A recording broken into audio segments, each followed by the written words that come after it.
Starr 103.5 FM.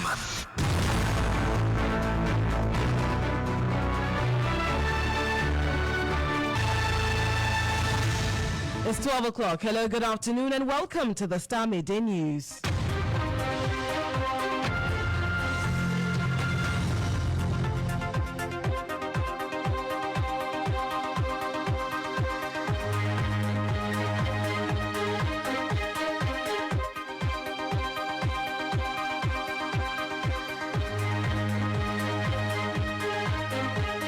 And coming up in the bulletin, government sets up 12-member committee to avert a looming power crisis in the country as WAPCO prepares for pipeline maintenance. Yeah, we're supposed to develop a roadmap, an implementable, workable roadmap to ensure that we restock fuels immediately.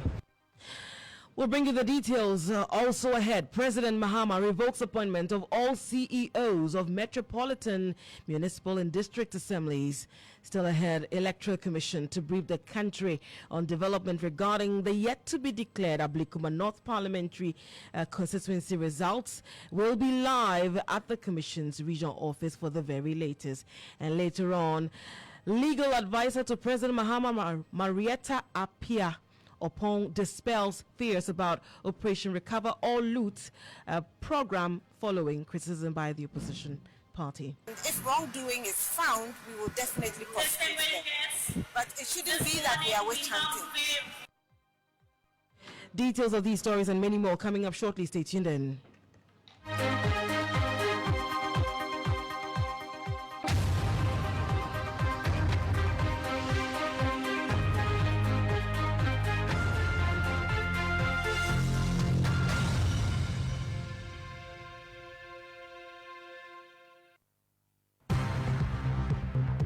Starr News is coming to you live on Ultimate 106.9 FM in Kumasi, Empire 102.7 FM in Takrady, Zeps 95.9 FM in Zebila, Nissim 100.1 FM in Lamshao, MyStar Radio in the USA. Also live on Facebook on Starr 103.5 FM and on starfm.com.gh around the world. This is Starr 103.5 FM. Starr News. Informed, in depth, in touch.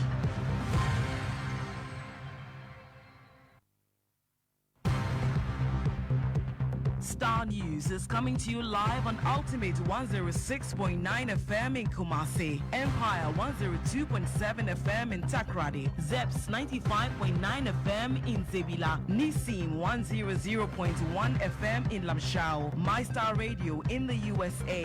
Also live on Facebook on Starr 103.5 FM and on starfm.com.gh around the world. This is Starr 103.5 FM. Starr News. Informed, in depth, in touch. You're welcome once again to the Starr Midday News on Starr 103.5 FM here in Accra with me, Nadi Diteti. To the details of our stories now, and government has set up a 12-member committee to avert looming power crisis in the country. The committee is expected to develop a roadmap to address both financial and technical issues. Now, the new administration has accused its predecessor of deliberately refusing to procure enough fuel for power generation. Here is John Jinapo, the Member of Parliament for Yape Kusogu, who is a chairman of the committee, in an interview with Starr News' Abdul Hanan Adam. Yeah, we're supposed to develop a roadmap, an implementable, workable roadmap to ensure that we restock fuels immediately. This is an emergency situation, and so we need to break some barriers and close down some of the usual timelines and bridge it up. So that we can secure 1, light crude oil, 2, distillate fuel oil, 3, heavy fuel oil. These 3 oils are critical. And also to work with WAPCO, whether they can delay their scheduled maintenance work to accommodate the situation. And then Honorable Tefosen is also going to join me, and he will be helping with the technical side in respect of the finance aspect, because we need to raise money quickly. We'll report back to Chief of Staff, and then he will give the instructions and we'll know what to do. Thank you. Okay, Ghanaians are panicking. Is there a cause for alarm? How dire is the situation? It's serious, but all I can say is that Ghanaians should stay calm. We are determined to deal with the situation. And given the caliber of people we have, I'm confident that we'll deal with the situation. How soon? How soon? As soon as possible. You had the chairman of the committee set up by the government to address the looming power crisis. Let's go by the telephone line and speak to Abdul Hanan Adam, who is on the ground following the constitution of that committee. So, Hanan, let us understand, who are the other members on this committee? Well, the other members include the technical team at the Ministry of Energy. We also have some members representing the IPPs, Independent Power Producers.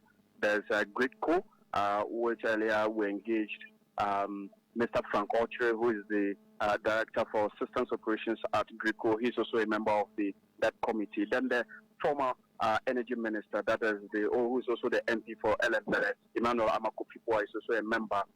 Majority Leader, Dr. Kesala Toforson, is also a member who would be in charge of the financial aspect of this whole issue that this new government intends to tackle. The other members who are also part of the committee but would also be providing some technical assistance, and these are technical persons from the various institutions that has to do with the Ministry of Energy. We also have the MPA, which is also going to be representing, which is going to have a representation in that committee as well. So this whole committee is expected to develop a roadmap that would see within the shortest possible time, see the realization of this particular tax that has been given to them by the president-elect.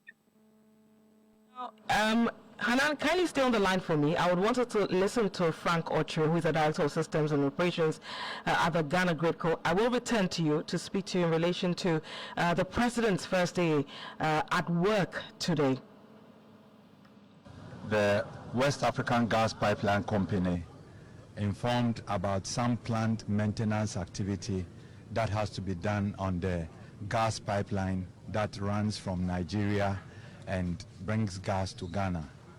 This, as they informed, is a critical maintenance after a certain number of hours and period of running to ensure the integrity of the pipeline. Now, this work requires that the pipeline, that the portion which sends gas to power plants in Tema will be shut down for the period. The period they need to do the maintenance is about 1 month.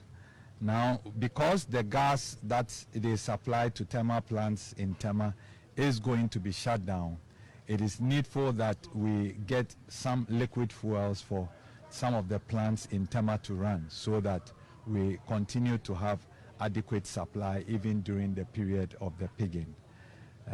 What we came to inform the government is that yes, there are some liquid fuels, but it's not enough to cover for the period of the pigging. And so efforts have to be made to get enough volumes of the liquid fuel so that that critical maintenance can go on as planned. So this is what we came to inform the government. Thank you.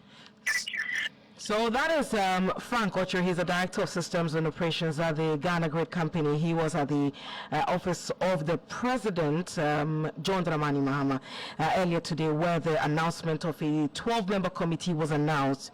The formation of a 12-member committee was announced to deal with the looming power crisis. Now, but we will talk a lot more about, the looming power crisis. But Hanan Abdul Adam is still on the telephone line with me. Hanan, tell us about the President's first day of office. He worked from his cantonment office and not at the Jubilee House? Well, that is exactly what he's doing at the moment. So at the Jubilee House, there are some works that are currently ongoing, and the President is expected to resume work from the Jubilee House effectively in the next few days when some changes are completed at the seat of government, which is the presidency. And so he's currently operating from the cantonment office, where has been his office after he left office in 2017. And so today being the official day that he is kickstarting his administration, it preceded with the meetings that happened earlier. this morning at about 8 a.m., where the independent power producers, including some members of this new administration, had an emergency meeting to tackle the issue of the looming power crisis in the country. But in less than an hour ago, the president made his way into his cantonment office where we are currently, and he's currently engaging the Israeli ambassador to Ghana, and he's expected to also meet the Commonwealth for some bilateral meetings. After that, he would engage the World Bank to some other meetings as well. So these are his itinerary for today. After these meetings with the international community, he's expected to meet with the Chief of Staff, his Executive Secretary, and then his acting spokesperson, together with the 12-member committee chaired by John Jinapor, together with Emmanuel Kofi-Boa, who are still here to brief the president regarding what discussions they had earlier in the morning from 8 a.m. up until 11 a.m. when the meeting ended. And so this is what his work activity is expected to be. Later, we understand that he would also continue to meet some groupings. Earlier, we saw the National Youth Organizer of the party and the National Women Organizer of the party. So we understand that people would keep coming to meet him today, and he's expected to meet all these important people before he retires home from today's activities. Thank you very much, Abdul Hanan. Adam is our man on the ground monitoring the president as he begins work, officially started work today. And one of the things he has done is to revoke the appointment of all CEOs of metropolitan, municipal and district assemblies. We'll bring you the story in a bit, but let's remain with issues relating to power. So prior to the announcement or the formation of this 12-member committee, we did engage the Institute of Energy Security, which had warned of a power crisis if the government, the current governments, the immediate governments, did not immediately put in measures to address the looming power crisis. Have a listen to Nana Amwesi VII, who is Executive Director of the Institute of Energy Security. Our peak demand as a country is hovering around 3,800 megawatts, forecasted to go up to about 4,200 megawatts by end of this year. And so even if we use today's expected peak demand of 3,800, relative to what the others can produce, roughly 2,800, we have a deficit of 1,000 megawatts that we must shed because not everybody can have the power. So some parts may have to do and some parts will have to solve. And so there is that eminent challenge in the next few weeks, particularly if WAPCO undertake the exercise by on the 20th. So anything also happen between now and going forward relative to our natural gas pipeline, then of course we are exposed. And so we must have a backup. Nana Amwesi VII is Executive Director of the Institute of Energy Security. You're still listening to the Star Midday News on Star 103.5 FM. Let's talk about some other things that the president has been doing. President John Dramani Mahama has revoked the appointment of all CEOs of metropolitan, municipal and district assemblies. Now, additionally, all assembly members appointed by government have been dismissed. Appointed by the previous government have been dismissed. Coordinating directors of the various MMDAs have been tasked to act for now. Here are details of a statement signed by the Executive Secretary to the President. I'll bring you the details of that shortly. That statement was issued a while ago. The communication was sent to the media a while ago in relation to the revocation of these appointments of MMDCEs. I have a copy of it, and let me take you through what exactly the statement says. It's quite brief. It says here that revocation of appointments in accordance with the powers vested in His Excellency John Mahama under the provisions of the Local Governance Act 2016, Act 936, as amended by the Local Governance Amendment Act 2017, Act 940. The following appointments have been revoked effective today. 1. Chief executive executives of metropolitan, municipal, and district assemblies, and 2. Assembly members appointed pursuant to the relevant sections of the Act. In the interim, the respective coordinating directors of the various MMDAs are directed to assume responsibility as acting chief executives until substantive appointments are duly made. Kindly note and act accordingly, and is signed by Callistus Mahama, Dr. Callistus Mahama, Secretary to the President, and that's dated 8th January 2025. Let's go over the telephone line and engage President of the Chamber for Local Governors, Dr. Richard Fiadomo. Thank you so much, Doc, for joining us here on the Star Midday News. Yeah, thank you, and greetings to all cherished listeners, and Happy New Year. Many happy returns. This revocation was expected, no? Yeah, it was expected. And I think that when you look at the Act, there are 4 ways in which MMDCs can either voluntarily vacate their position or they will be removed. Number 1, the President, who is the appointing authority, can revoke the appointment. Number 2, the MMDCs themselves or the person can choose to resign. It's on their own volition. Number 3, the General Assembly by 2/3 majority can remove an MMDC from office. And number 4, unfortunately, an MMDC may die and he will have to exit the position. So clearly, one of the 4 has been exercised, and that has been exercised by the President, and it's well within the law to do so. Yes, even though it is well within the laws, I mean, many people have talked about how, government is a continuum, and so some of these revocations may not necessarily be necessary. What do you say to those who share that opinion? If you look at how the district assembly system works, yes, the MMDCs are very important. The MMDCs, they are a direct representative of the President. So if the President thinks that he doesn't need them at a particular time, he can remove them and reappoint another person or other people too. What happens is that the MMDCs, who are the approving authority at the Assembly, and the Assembly, their budget and everything for 2025 has already been approved. So the coordinating directors, who happen to be the spending officers, have already been given approval to spend for 2025. What they cannot spend is for 2026 if there are no MMDC. And I'm very sure before April, May, there will be MMDC, so it doesn't affect the 2026 budget and all that. So it is not going to grind the assembly system to a halt. No, it will not happen, because the structures are such that the MMDC only give approval and they see to the day-to-day money. But those who see to spending on the assemblies are the coordinating directors, who are all still active. So expenditure and other things will still go even in the absence of MMDCs. But I agree to the extent that, you see, they say he who lives by the sword will surely die by the sword.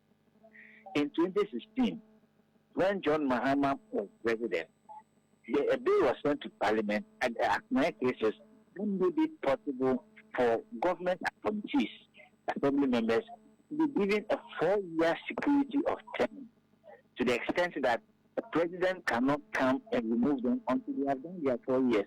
What did we see the NPP and the Nana Redanko do? They went to Parliament under certificate of emergency to amend the Local Governance Act 936 and to give the President the power to sack government appointees or assembly members. So they have fallen on their own sword, and under normal circumstances, assembly members, they are policy makers and all that. So they should have a certain security of tenure.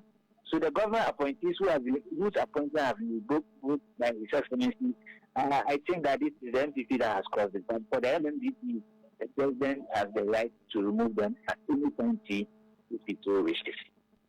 All right, thank you very much, Dr. Richard Fiadomo. He is the president of the Chamber of Local Government.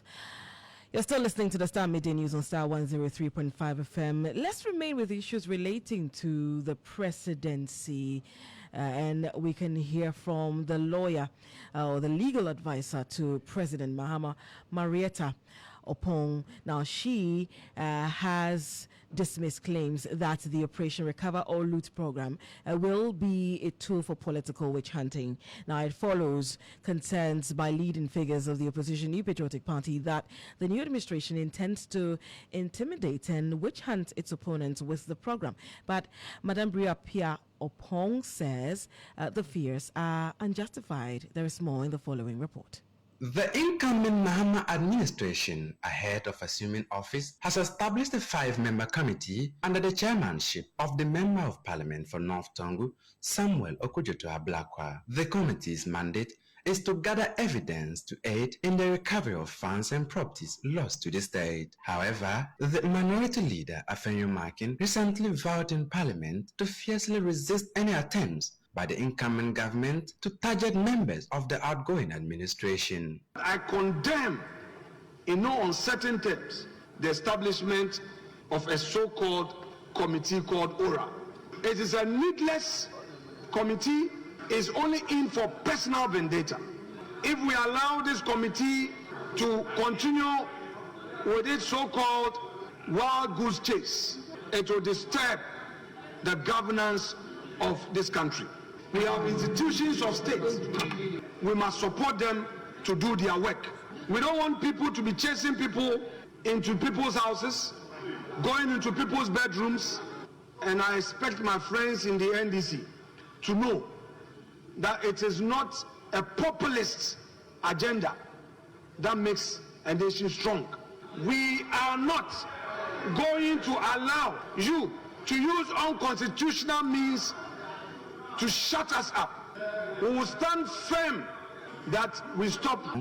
Reiterated that such resistance would not impede the cause of justice. We stated clearly that we are launching, or in fact it's already been launched, for a committee to start receiving the information. We are not going to be witch hunting, but we will definitely investigate the numerous things that people have had complained. There are various incidents of alleged corruption, of alleged theft. All those things will be investigated. And if wrongdoing is found, we will definitely prosecute them. But it shouldn't be that we are witch hunting. We are just righting the wrong. We are making people pay for the consequences of their actions in the past. It's as simple as that. She urged Ghanaians to rally behind the president to help reset and rebuild the country. And that was a report brought to you there by the news desk. Let's move on and bring you some other stories. Let's talk about fallouts from the inauguration ceremony. One thing that has come out after the ceremony is in relation to the Burkina Faso leader, Ibrahim Traore. Well, security consultant Professor Kwesi Yinin has described as a security breach decision by national security to allow the Burkinabe head of state, Ibrahim Traore, to greet President Mahama with his service weapon during yesterday's swearing-in ceremony. Now, the 36-year-old military leader attended the ceremony in his military attire with his pistol by his side. Dr. Yinin argues that it is unacceptable for a head of state to brandish a weapon in the presence of other heads of states. Have a listen. Well, it is not usual protocol for a head of state to bear a cider when other heads of states are present. Normally, when a head of state travels with a security protocol, they bear their guns, but they are left on the plane with the belief that the host country will provide maximum security. So what happened in Accra yesterday, and I've seen all kinds of things on social media, was actually uncalled for. That, I think, was a breach of protocol, and quite a number of the heads of states who were present and the other dignitaries might wonder about what they were seeing and whether they were seeing correct. That should not happen again. I mean, under circumstances, should that have been allowed? The argument that this is a part of his uniform, no, does not fly at all. This was a major break of protocol, particularly when other heads of states were present and our own newly installed president was being greeted. That ought not to have taken place. There are those who have said that they see it as a display of trust. Do you see any reason in that? No. I think people should You know, honesty and integrity in the way we work must cut both ways. There are procedures and protocols for doing things. I have not, in my close to 50 years in this business, seen this before. And I think people should accept if they thought it could be done or there was a mistake in insisting that this was wrong. I think people should not look for excuses about this. This is a government that seeks to reset the way our country behaves and thinks. And that reset begins by accepting when we've made mistakes or there have been oversights. You heard their security consultant and international relations expert, Professor Kwesi Enin. Let's now find out what has been trending on social media. After the swearing in yesterday, many people have lots and lots of expectations. Let's find out what some of them are. Nanama Akwa has joined me in the studio. Nanama, good afternoon to you. What are people's expectations, especially being expressed on social media? Well, now some have a lot or high expectations, some don't. We have Tom who says nothing to expect. We have Marco, that's on X. Marco says right now light off is here. Then Amenyo says accountability and a selfless governance. When we move over to Facebook, Nana Kwachi says bring the dollar to 10 Ghana cities. Sena adds, number 1, cancel e-levy and betting tax. And number 2, increase teachers' salary. Bernard says that betting tax and e-levy abolishment in the first 100 days in office. Ni also says that he should cancel the ex gratia payments as promised. Frederick says, of course, incompetence and doom so. We also have Ben who thinks that bringing back Dangote cement is where it's at because it is relatively cheaper. Brackwork who says prosecute and jail the outgoing criminals. Then we have Ohiniba who says Ghana Airways back and railway network across all regional capitals in Ghana. God help JM. Amen. And this is what you had to say on social media. Thank you. Thank you very much, Anama Akwa, bringing us the reactions on social media. Up next, we are bringing you sports, and Jones Aji is joining me in the studio with the very latest in the world of sports. Good afternoon to you, Jones. What's in sports? Well, good afternoon. So, Andy Murray and Djokovic, have teamed up. It's a surprising one. They were rivals, but for the first time, we're going to see that Novak Djokovic and Andy Murray, former rivals and close friends, have teamed up ahead of the 2025 Australian Open. Djokovic aiming for his 11th Australian Open title and a record 25th Grand Slam, surprised many by appointing Murray as his coach in November after parting ways with Goran Ivanisevic. Murray, a three-time Grand Slam champion who retired after the Paris 2024 Olympics, has taken on his first coaching role. Now, Djokovic says it is strange, but then he believes that Murray would add a lot of freshness to him. Well, we'll get to listen to Djokovic. Now let's get to listen to Djokovic. Is actually great for a change, because he's been one of my greatest rivals, and it's in a way it was strange for me to share all this kind of insights about how I feel, on the court, sharing kind of some of the secrets of what I'm going through, what I'm thinking about, how I see my game with somebody that has been always one of the top rivals. He has a unique perspective on my game as one of the greatest rivals that I've had. He knows the pros and cons of my game, and he has also played up to recently on the tour, so he knows all the other best players currently in the world, the youngsters, and their weaknesses and their strengths in their game. So I look forward to it. I really do. I think he's bringing some new freshness, fresh look to my game, and. Now, CAF has announced a 75% increase in the prize money for the winner of the Total Energies Chan 2024 tournament, so raising it to $3.5 million. The tournament will be hosted by Kenya, Tanzania, and Ghana, running from February 1st to February 28, 2025. 17 teams have already qualified, with 2 more to join after the final qualifiers. And there are some games in the Gusa Games this afternoon, and we'll see the University of Ghana at 3 p.m. take on the University of Cape Coast. That's all for sports. My name is Jones Aji. Thank you very much, Jones, with the very latest in the world of sports. Just before we go, the Electric Commission is expected to brief the country on developments regarding the yet-to-be-declared Ablikuma North parliamentary seat. Now, the commission suspended the coalition on January 5 to allow it verify 20 pink sheets out of 62 outstanding polling station results before announcing the winner. The decision to halt the coalition process followed a disruption triggered by the submission of scanned and soft copies of pink sheets by the New Patriotic Party. Of the 62 submitted pink sheets, the EC accepted 42 and rejected 20 due to questions over credibility. And that will be how we end today's edition of the Star Midday News on Star 103.5 FM. My name is Na Didi Teti. Star News is coming to you live on Ultimate 106.9 FM in Kumasi, Empire 102.7 FM in Takrady, Zeps 95.9 FM in Zebila, Nissim 100.1 FM in Lamshao, My Star Radio in the USA. Also live on Facebook on Star 103.5 FM and on starfm.com.gh around the world. This is Star 103.5 FM. Star News.